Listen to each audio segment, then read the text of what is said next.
오늘은 디도서 1장 깨끗한 자들에게는 모든 것이 깨끗하나라는 제목으로 말씀을 함께 나누도록 하겠습니다.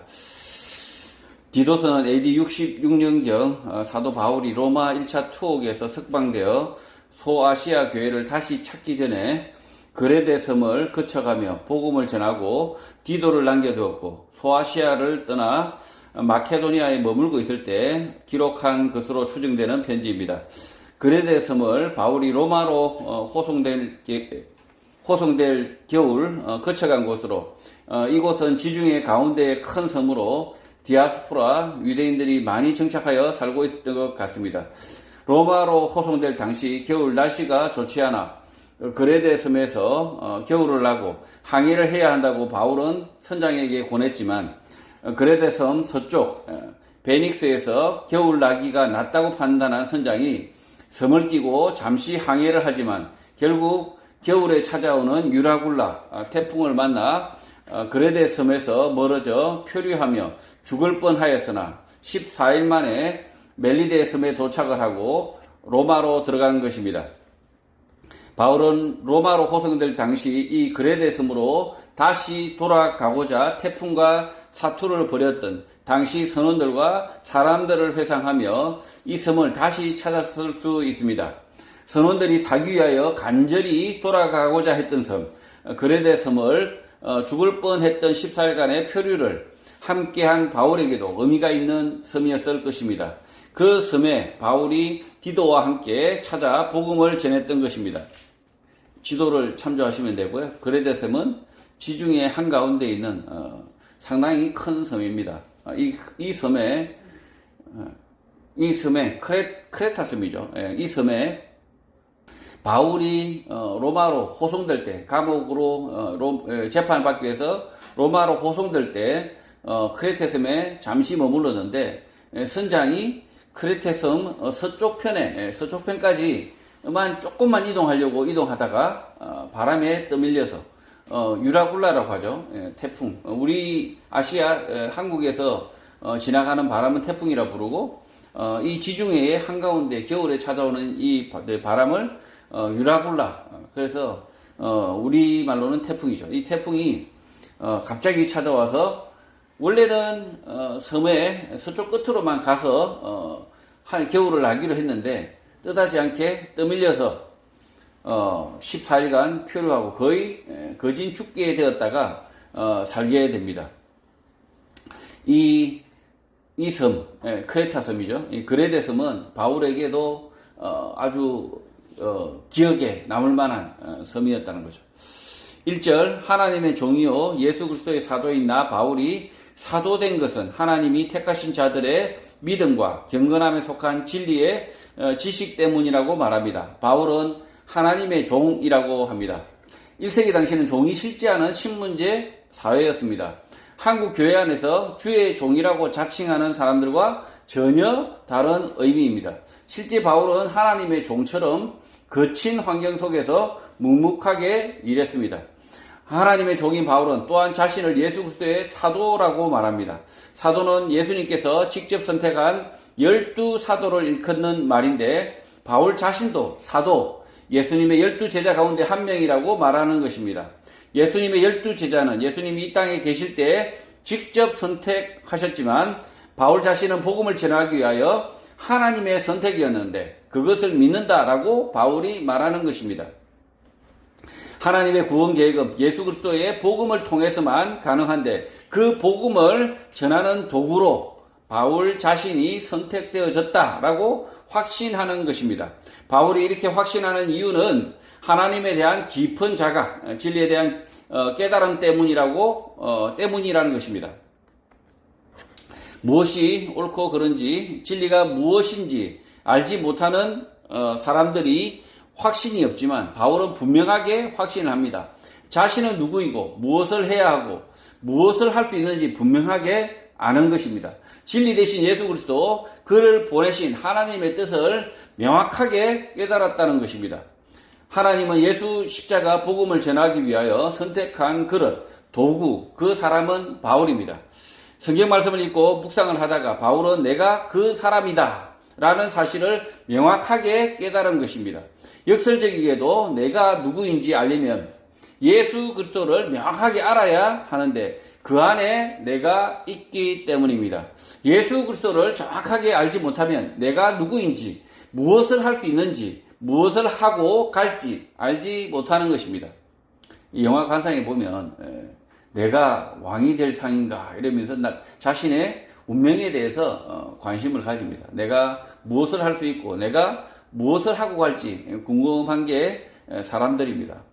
이게 사람이 무엇을 하고 갈지 모르는 게 사람이지만 그러나 예수 그리스도 안에 있는 예수 그리스도 안에 있는 나 모든 사람은 예수 그리스도 하나님 안에서 자신의 형상을, 자신의 그 상태를 알 수가 있다는 거죠. 하나님을 아는 것이 곧 나를 아는 것이다. 예수 그리스도를 아는 것이 곧 나를 아는 것이라는 거죠. 그래서 이 땅에서 많은 사람들이 살아가지만 자기 자신을 성찰하고 그리고 수양을 하고 그 다음에 면벽 수행을 하고 그렇게 하지만 자기 자신을 모른다는 거죠. 왜? 예수 그리스도를 알지 못하면 그 속에 있는 자신을 알 길이 없다는 거죠. 내가 왜 지어졌고 또 나는 어떻게 지어졌고 나의 개성과 나의 이런 여러 가지 이런 것들은 도대체가 어떻게 만들어졌는지 그 예수 그리스도께서 우리를 만드셨기 때문에 지으셨기 때문에 예수 그리스도를 알지 못하면 알지 못하는 것입니다. 그래서 예수 그리스도 그 예수 그리스도를 잘 알면 이 바울처럼 자신에 대해서 분명하게 알 수 있다는 것입니다. BC 4세기 처형된 그리스의 철학자 소크라테스는 너 자신을 알라라고 말했지만 내 자신을 관찰한다고 내 자신을 아는 게 아닙니다. 면백 수행을 한다고 알 수 있는 게 아닙니다. 예수 그리스도의 말씀, 성경의 말씀, 진리를 깨닫는 그 깨달음 속에 내 자신을 알게 되는 것입니다. 영화 관상에서 관상가 김내경은 수양대군 이방원을 역적의 상, 위리의 상을 타고났다라고 말을 하고 계유정난을 거쳐 조선 3대 태종이 되는 것은 운명이었다라고 말하지만 잘못된 생각입니다. 교회는 운명론을 믿지 않고 복음, 진리를 깨닫게 되면 자신이 해야 할 일을 스스로 선택하게 되는 소명론을 믿는 것입니다. 바울은 하나님에 대한 깊은 자각, 진리에 대한 깨달음으로 자신의 운명을 발견한 것이 아니라 소명을 확신한 것입니다. 2절 영생의 소망을 위함이라. 이 영생은 거짓이 없으신 하나님이 영원 전부터 약속하신 것이라고 합니다. 영원한 삶, 영생의 소망은 창세 전에 거짓 없으신 하나님께서 약속하신 것이라고 바울은 말합니다. 바울은 자신의 동역자 디도에게 보내는 편지글에서 영생의 소망을 첫 번째로 언급하는 이유는 이 편지의 목적을 드러내는 것입니다. 예수 그리스도의 복음은 영생, 하나님의 약속에 관한 것이다 라고 말하는 것입니다. 창세기 아담과 하와의 타락 이후 이 땅에 죽음이 찾아왔지만 아담과 하와의 후손을 통하여 결국 영원한 삶, 영생의 소망을 되찾아 주시겠다는 것이 하나님의 약속이고 그가 다윗의 자손 예수 그리스도라는 것입니다. 3절 자기 때에 자기의 말씀을 전도로 나타내셨으니 이 전도는 우리 구주 하나님이 명하신 대로 내게 맡기신 것이라고 합니다. 영생의 소망은 창세 전부터 계획하신 것인데 그러나 적절한 때 자기의 때에 그의 말씀을 설교를 통해서 드러내셨다라고 합니다. 바울은 자신의 설교가 우리의 구원자이신 하나님의 명령을 따라서 자신에게 맡겨진 것이다 라고 말합니다. 바울의 이런 인식이 참이었다, 옳았다는 것은 2023년 오늘 이 말씀을 듣고 있는 우리가 증인들입니다. 바울의 복음 전도, 설교가 거짓이었다면 바울의 이런 인식은 망상일 수밖에 없고 우리에게 전달될 이유가 없는 것입니다.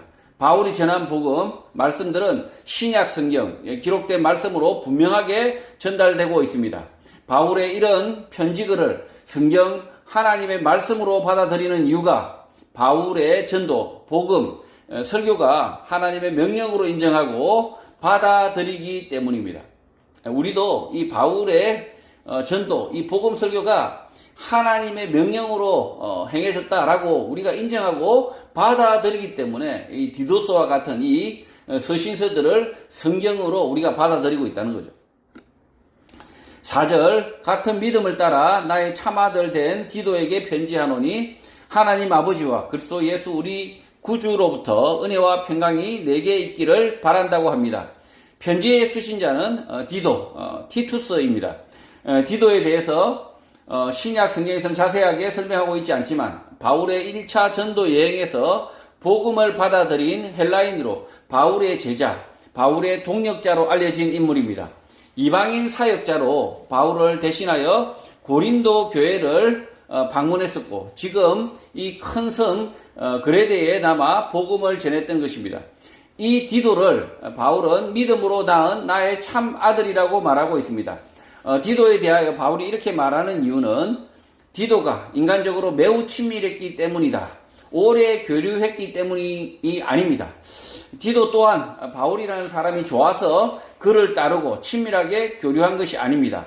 바울과 디도는 서로를 예수 그리스도의 복음을 전해야 하는 소명자로, 사역자로 인식을 했고 디도는 바울의 일을 돕는 것이 하나님의 일이고 예수 그리스도의 일이라고 인정하고 헌신적으로 도왔고 바울 또한 디도가 하나님이 부르신 사역자, 동역자로 인정을 하고 아끼고 있는 것입니다. 디도가 바울을 볼 때 답답하고 재미없는 사람일 수 있습니다. 바울이 봤을 때 디도가 어설프고 좀 모자란 사람일 수 있습니다. 그러나 이 디도와 바울은 예수 그리스도 안에서 서로를 동역자로, 주의 일꾼으로 생각하고 인정을 했다는 거죠. 그래서 이들은 디도와 바울은 서로가 인간적으로 친밀한 것이 아니라 예수 그리스도께서 주신 그 사명으로 인해서 서로를 아꼈다. 서로를 매우 친밀하게 생각했다. 심지어 바울은 디도를 자기가 말씀으로 믿음으로 낳은 참 아들이다라고 인정하고 있다는 거죠. 교회 안에서 이 성도들 간에 아주 친밀한 성도들이 있습니다. 인간적으로 그 친밀한 것은 사실은 아무 의미가 없습니다. 그 인간적으로 서로 아주 형님, 동생, 언니, 동생 하면서 이렇게 아주 친밀한 것이 마치 의미가 있는 것처럼 생각할지 모르겠지만 전혀 의미가 없습니다. 지금 이 디도와 바울의 관계를 보면 인간적으로 디도가 재밌는 사람이어서 바울이 그를 아낀 것도 아니었고 디도도 마찬가지였던 거예요. 바울이 아주 그냥 재밌는 사람이고 재력이 있는 사람이고 자기에게 유용해서 디도가 바울을 아꼈던 것이 아니라 예수 그리스도를 믿는 믿음으로 인해서 바울 선생을 이 땅에 하나님께서 보내신 사역자구나 라고 생각해서 그를 전심을 다해서 도와야겠구나 라고 생각했다는 거죠. 그래서 서로를 아꼈다는 것입니다. 이런 디도에게 하나님 아버지와 주 예수 그리스도 우리의 구원자로부터 오는 은혜와 자비와 평화가 있기를 기도하는 것입니다. 은혜는 진리의 말씀이고 자비는 죄악으로부터 보호함이고 평화는 죄로 인하여 하나님과 원수되었던 관계에서 예수 그리스도의 십자가 죽음으로 얻은 평강인 것입니다. 디도에게 이 바울은 하나님 아버지와 주 예수 그리스도의 은혜와 자비와 평강이 있기를 기도한다라고 지금 인사를 전하는 것입니다. 5절, 내가 너를 그레데에 남겨둔 이유는 남은 일을 정리하고 내가 명한 대로 각성의 장로들을 세우게 하려 함이라고 합니다. 바울이 그레데 섬을 떠났지만 디도를 남겨두고 온 이유는 바울이 원했던 일들이 제자리를 잡지 못하고 있었는데 그 일을 완수하기를 바랬던 것이고 그리고 모든 도시마다 바울이 명한 사람들을 장로, 엘더, 리더로 세우기 위함이었다고 합니다. 바울이 원하는 일은 두 가지인데 하나는 무슨 일인지 모르지만 일의 질서, 순서를 바로 세우는 것이고 또 하나는 장로를 세우는 것이어서 이 둘을 함께 생각하면 결국 도시마다 교회로 모이게 하는 것, 교회를 세우는 것임을 알 수 있습니다. 오늘 교회를 세우는 일이라고 하면 건물을 임대하거나 교회당 건축물을 짓는 것으로 생각하지만 바울은 사람들이 일정한 시간, 장소에 사람들이 모이고 모이면 어떤 순서와 내용에 따라 말씀을 강론하고 강론할 사람은 어떤 원칙으로 정할 것인지 등의 규칙이 정착되길 바랬던 것입니다. 그런 몇 가지 규칙, 원칙만 정착되면 교회가 세워진 것인데 그 교회를 이끌 장로, 대표할 리더가 세워지면 독립된 교회로서 완성되는 것이라 생각했던 것 같습니다. 교회 개척을 건물로 보지 않고 사람들 간의 규칙, 원칙이 세워지는 것, 그리고 한두 명의 리더, 대표가 세워지는 것으로 충분했던 것입니다. 헬라어 원문에서는 장로는 프레스비테로스, 앞선 사람, 다른 사람보다 나이 든 사람으로 번역됩니다. 1세기 당시 오늘 교회와 같은 조직이 있었을 리 없고 장로 또한 오늘 한국교회 장로와는 다른 것입니다. 바울이 세워지기 원했던 사람, 엘더, 리더, 장로는 오늘 한국교회의 목사, 장로, 집사, 감독과 전혀 다를 수 있습니다. 목사, 장로, 집사가 마치 신분, 직업, 지위로 받아들이는 경우도 있지만 교회 안에서 여러 직분은 역할 가운데 하나인 것입니다. 설교자는 설교자로서 역할을 하고 집사는 교회 안에서 성도를 구제하는 역할을 나눠서 했던 것입니다. 이런 역할을 직업, 신분, 지위로 받아들이는 것은 잘못된 거짓말인 것입니다. 바울이 세우기를 원했던 프레스비테로스, 교회 장로, 교인 대표는 나이가 제일 많은 사람도 아니고 다음과 같은 사람이어야 한다라고 바울이 말하고 있습니다.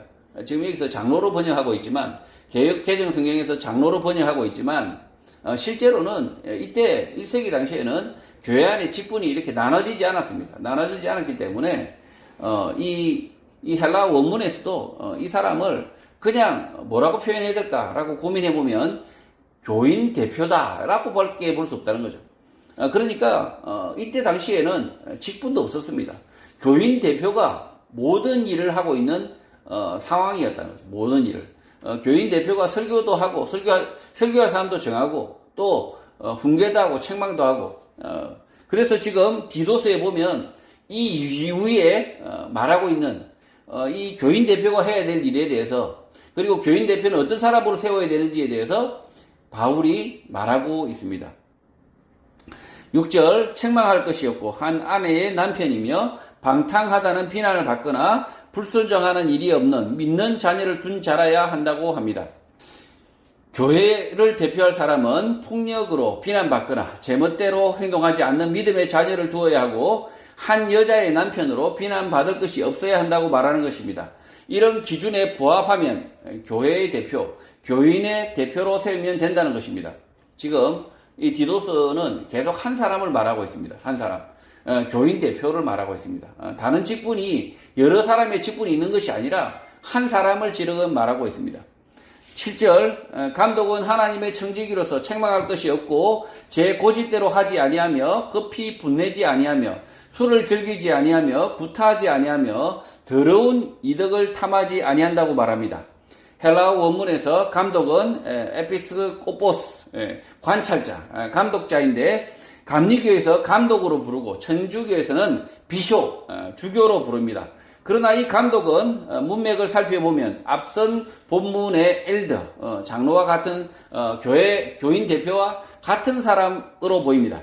1세기 당시 교회 안에 감독의 직책이 생겨나지 않았기 때문에 교인 대표로 보면 맞는 것 같습니다.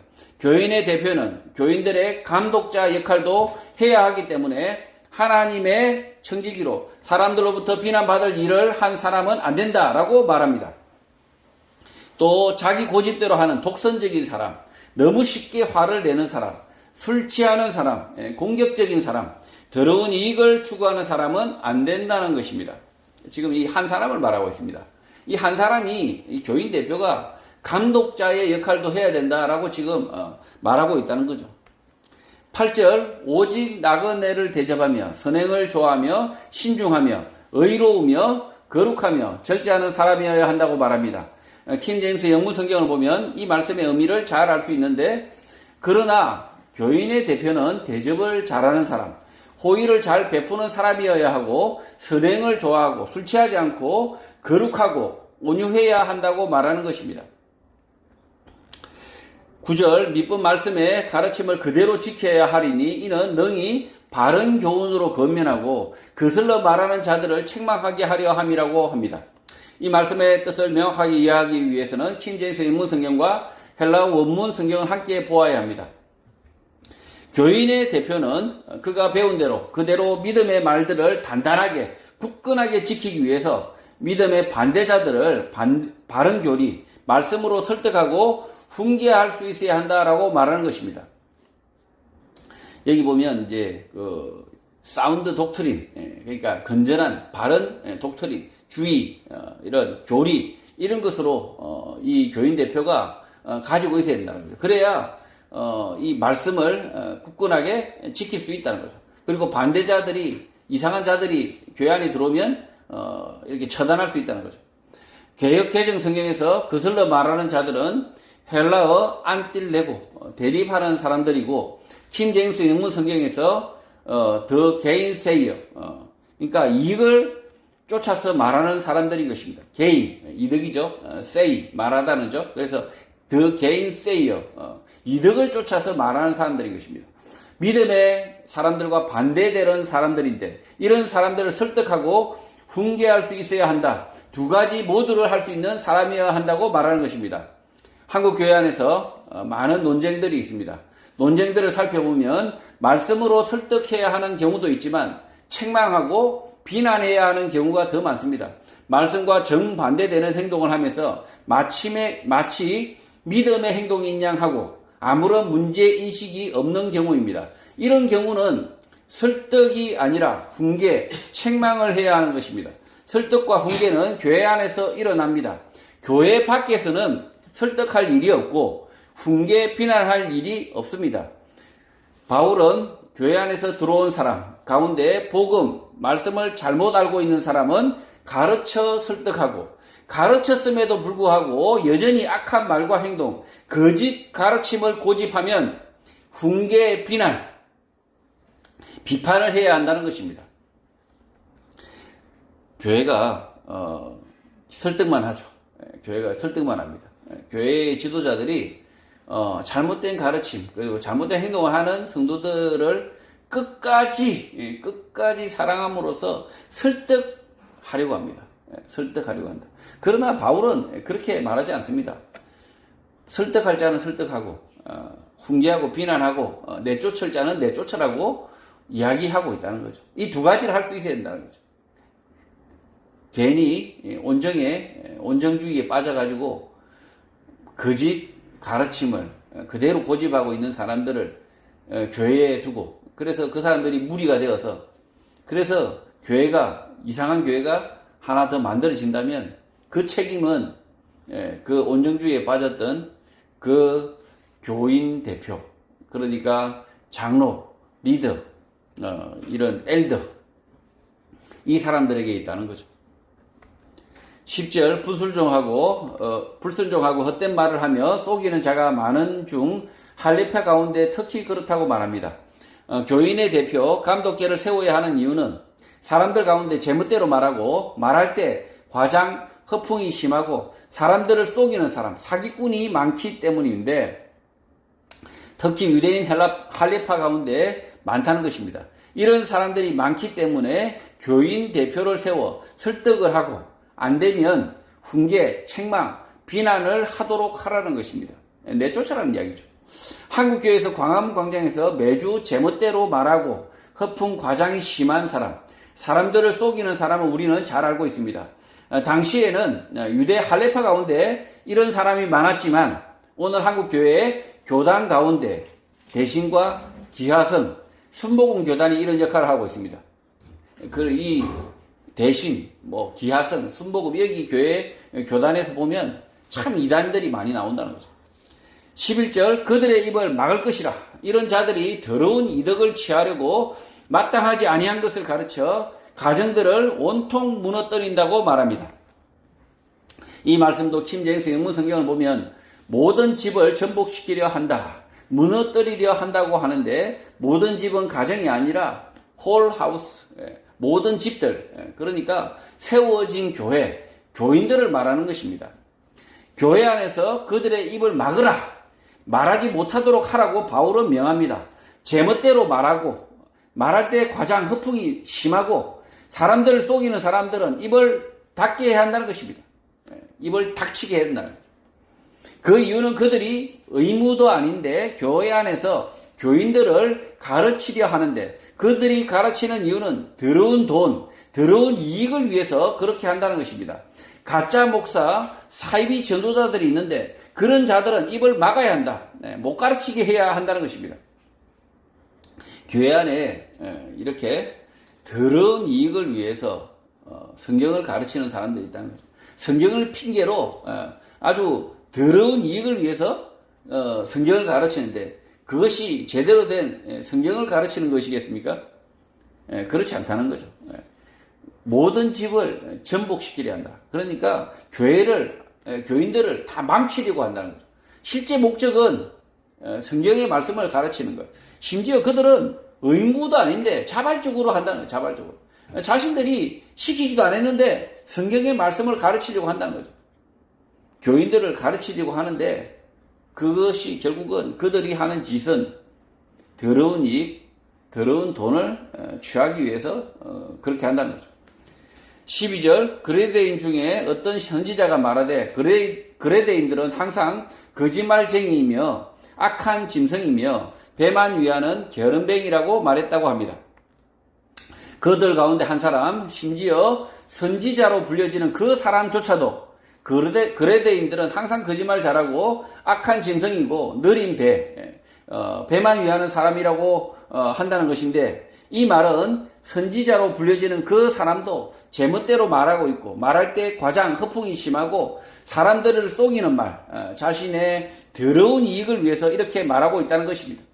지금 이 그레데인들은 항상 거짓말쟁이고 악한 짐승이고 배만 위하는 게으름뱅이. 그러니까 아주 느린 배. 그러니까 배가 아주 느리다는 건 뭐냐면 느리 터졌다는 건 뭐냐면 자기 배를 위해서만 항상 일하는데 심지어 게으르기까지 하다는 거죠. 그래서 느린 배다 이렇게 이야기하는데 이렇게 설교하는 이 선지자의 말이 거짓말이라는 거죠. 실제로는 이 선지자가 이렇게 그레데인을 비난하고 있지만 실제로는 이 선지자가 무슨 짓을 하려고 하는 겁니까? 자기의 더러운 이익을 탐하기 위해서 이렇게 그레데인들을 비난하고 있다는 거죠. 자칭 선지자라고 하는 이 사람이 그레데인들이 거짓말쟁이, 악한 짐승, 배만 위한 사람이라고 책망하고 비난하고 있지만 이 사람도 더러운 이익을 위한 사기꾼이다라는 것입니다. 그러니 교인의 대표, 감독자가 필요한 것입니다. 이런 자들이 교회에서 설교하지 못하도록 입을 닥치게 하도록 교인의 대표가 필요하다라고 지금 바울이 말하고 있는 겁니다. 왜 교인의 대표를 세우려고 했겠습니까? 이런 말도 안 되는 택도 아닌 택도 없는 선지자, 자신의 더러운 이익을 취하려고 하는 그럴듯하게 말하고 있는 이런 사람들을 내쫓기 위해서 그래서 교인의 대표가 필요하다라고 바울이 말하고 있다는 거죠. 13절 이 정언이 참되도다. 그러므로 내가 그들을 엄히 꾸짖어라. 이는 그들로 하여금 믿음을 온전하게 할 수 있다고 말합니다. 선지자로 불려지는 사람조차도 더러운 이익을 위해서 제멋대로 말을 하고 있는데 이런 관찰, 판단이 맞다. 옳다고 바울은 말합니다.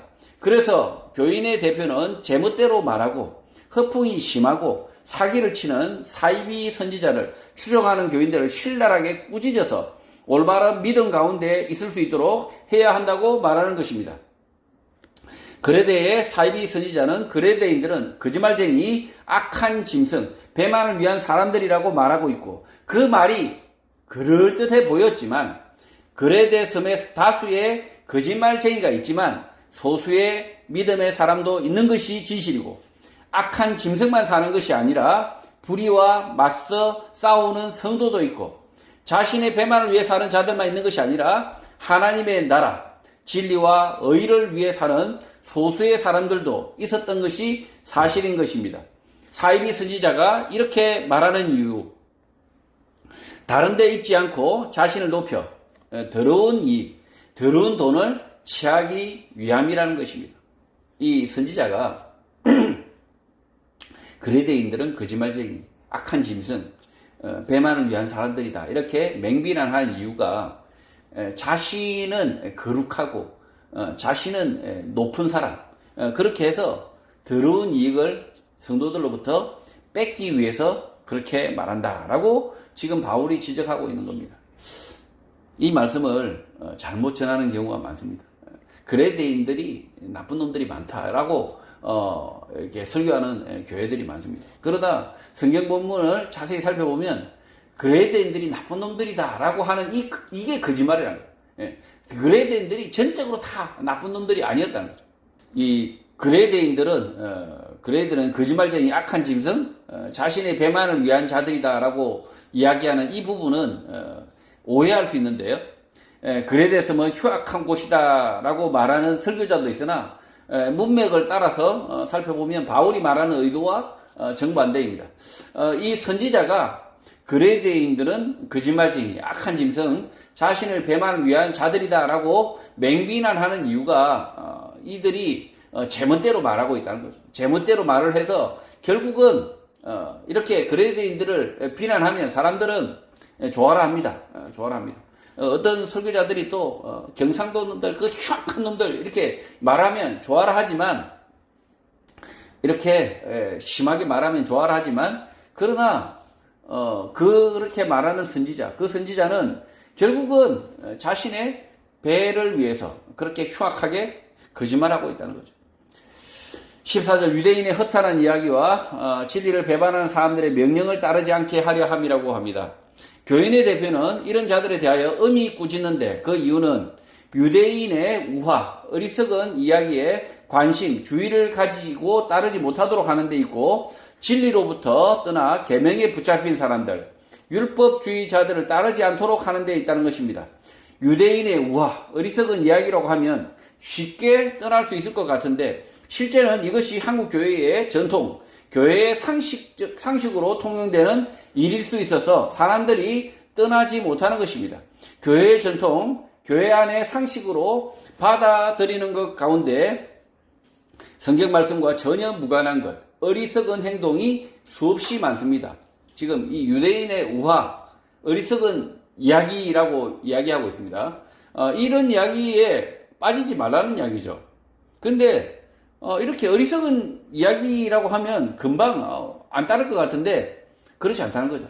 그 당시에도 유대인의 상식이고 유대인들이 생각하는 바른 생각이라고 생각하는 거죠. 전통이라고 생각하고 있다는 거죠. 오늘 교회의 전통, 교회 안의 상식이 이런 경우가 너무 많다는 거죠. 하나님 말씀과 전혀 무관하고, 그리고 심지어 어리석기까지 한 행동을 교회 안에서 계속 반복하고 있다는 거죠.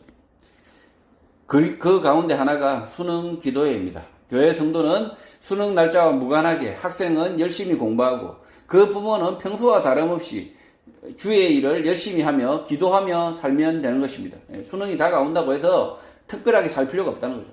그런데 엉뚱하게 수능날이 다가오니 갑자기 조선시대 무속신앙으로 돌아가 정화수 떠놓고 기도하듯 하는 것이 수능 기도회인 것입니다.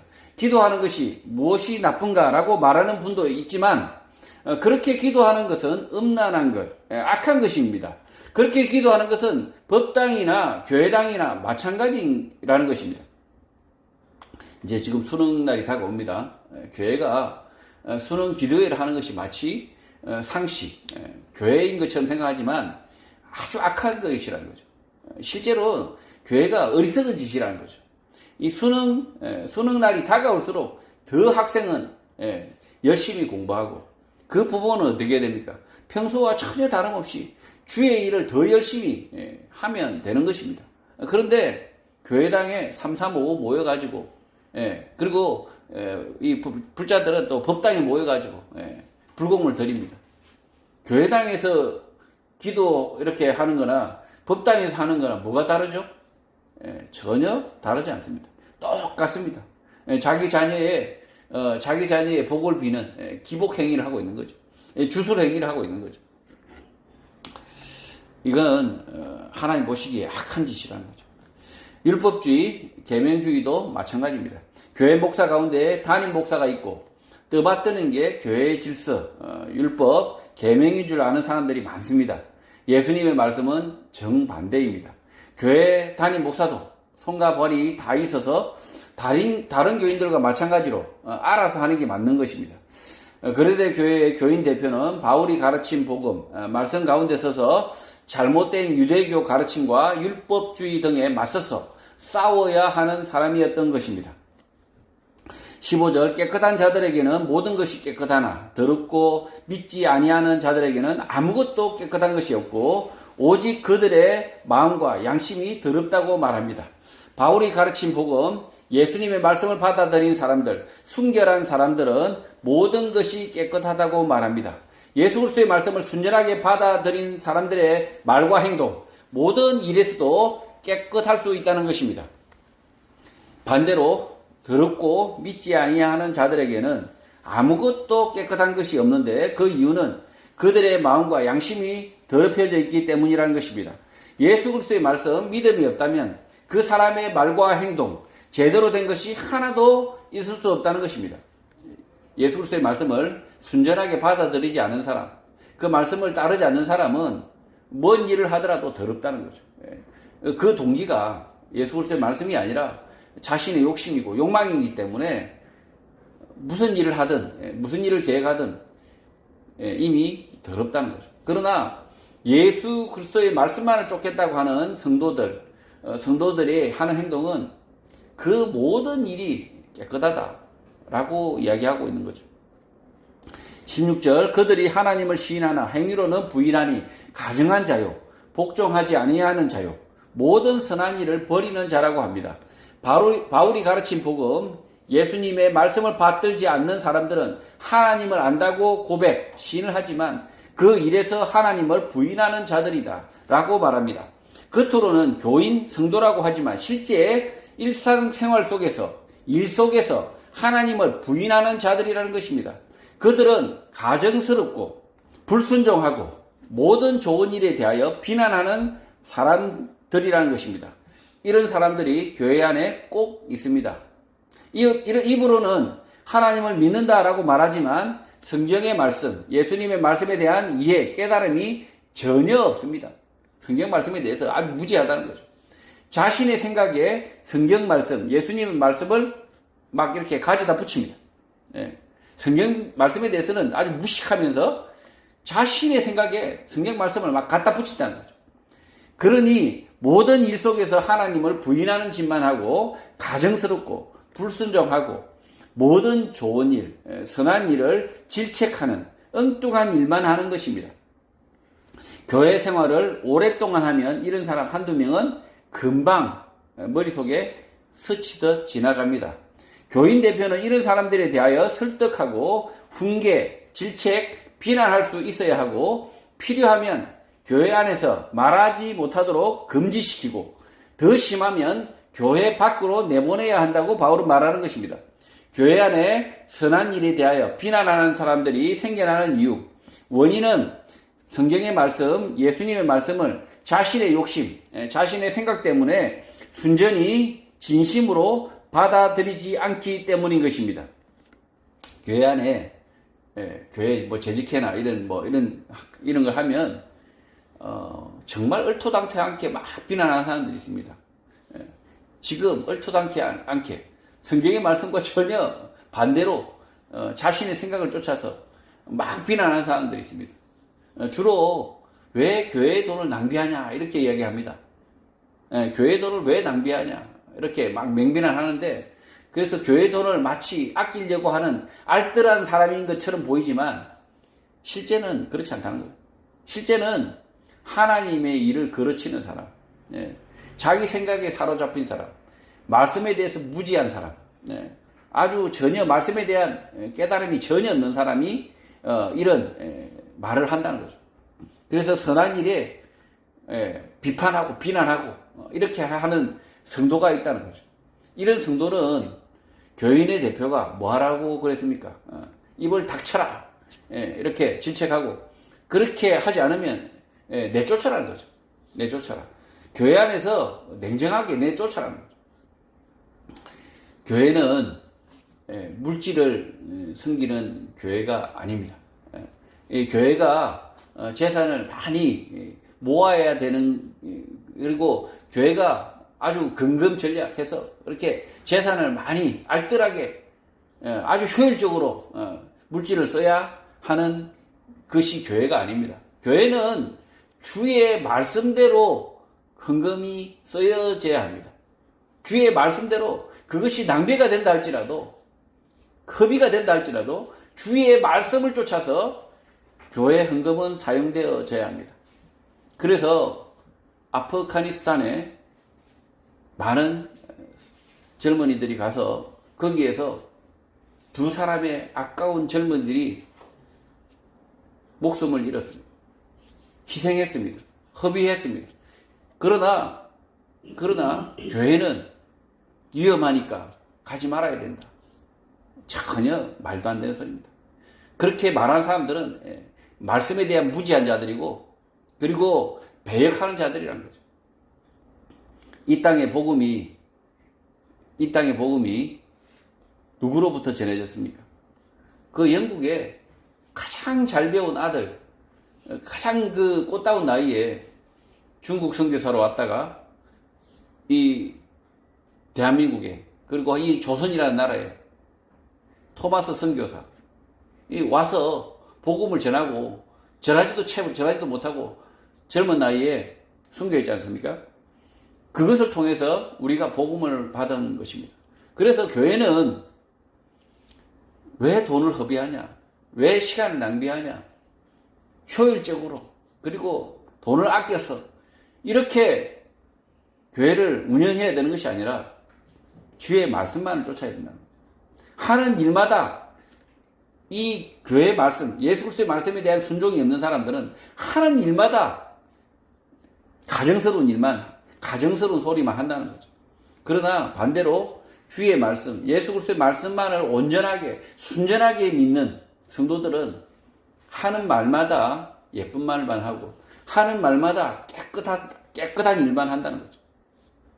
성도 여러분, 성경의 말씀, 예수 그리스도의 말씀을 순전하게 진심으로 받아들여야 합니다. 받아들이는 척하면서 자신의 생각, 편견을 고집하면 예수님의 말씀이 왜곡되어서 가정스럽고 순종하지 못하고 모든 좋은 일을 비난하는 사람이 될 수밖에 없는 것입니다. 바울은 교회 안에서 이런 사람들을 금하고 모든 거래대 도시에 세워지는 교회가 바른 교회로 세워지기를 기도하고 있는데, 예수원 교회도 마찬가지인 것입니다. 예수님의 말씀을 순전하게 채우고 믿어 모든 하는 일이 깨끗한 성도가 되시기를 주님의 이름으로 축복합니다.